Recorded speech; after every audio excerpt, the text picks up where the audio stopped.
लगातार 8 दिनों तक खोजबीन के बाद शहीद जवान सैनाउद्दीन पीके का मिला पार्थिव शरीर। अनुशासित, समर्पित और पेशेवर सैनिक के रूप में दी गई श्रद्धांजलि। उत्तरी सिक्किम के चट्टान में भूस्खलन में शहीद हुए जवान सैनाउद्दीन पीके के पार्थिव शरीर को लगभग 2500 किलोमीटर की कठिन और जटिल यात्रा के बाद अंततः घर लाए जाने पर राष्ट्र ने गहरा शोक व्यक्त किया। भारतीय सेना द्वारा लगातार 8 दिनों तक खोजबीन के बाद 8 जून को पार्थिव शरीर बरामद किया गया। जवान सैनाउद्दीन का जन्म 20 दिसंबर 1991 को लक्षद्वीप के आंद्रोथ नामक गांव में हुआ था। वह मार्च 2012 में भारतीय सेना में शामिल हुए और 13 वर्षों तक देश की सेवा की। उनकी सेवा के दौरान उन्हें भारत के कुछ सबसे कठिन सैन्य स्थानों पर जाना पड़ा, जिनमें सियाचिन ग्लेशियर की बर्फीली और कठोर चोटियां भी शामिल थी।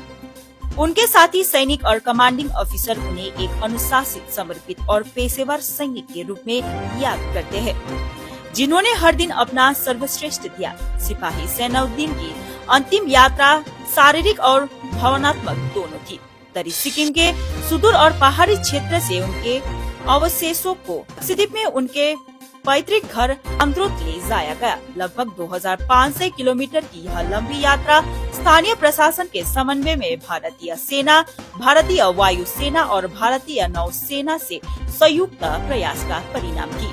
सेना के हेलीकॉप्टरों से 295 विमान सहित भारतीय वायु सेना के विमानों और नौसेना इकाइयों ने यह सुनिश्चित करने में भूमिका निभाई कि सैनिक का शव सम्मान और गरिमा के साथ वापस लौटाया जाए। 8 जून को पश्चिम बंगाल के बेंगडुबी सैन्य स्टेशन पर एक समारोह आयोजित किया गया, जहां सिपाही सैनाउद्दीन के बलिदान को श्रद्धांजलि देते हुए पूर्ण सैन्य सम्मान दिया गया। बाद में आंद्रोथ में भारतीय सेना ने राष्ट्र की सेवा में अपने प्राण न्यौछावर करने वाले बहादुर सैनिक के प्रति सम्मान प्रकट करते हुए गार्ड ऑफ ऑनर का आयोजन किया। जवान सैनाउद्दीन के कमांडिंग ऑफिसर ने सैनिक के गुणों के बारे में बात करते हुए कहा कि सिपाही सैनाउद्दीन पीके ने भारतीय सेना के सर्वोत्तम मूल्यों का प्रतिबिंबित किया।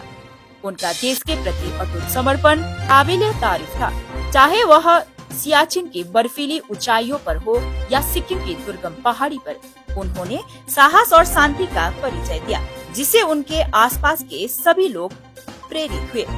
उनका बलिदान हमें याद दिलाता है कि सच्ची बहादुरी दूसरों की निस्वार्थ सेवा करने में है।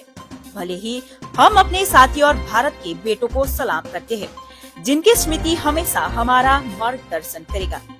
यह सिर्फ एक सैनिक के अफसोसों का परिवहन नहीं था, बल्कि राष्ट्र द्वारा अपनी गहरी कृतज्ञता दर्शाने का तरीका था। सेना, नौसेना और वायु सेना के बीच टीम वर्क तथा इसमें शामिल प्रत्येक व्यक्ति द्वारा दिया जाने वाला सम्मान एक सैनिक और उनके देश के बीच अटूट बंधन को दर्शाता है।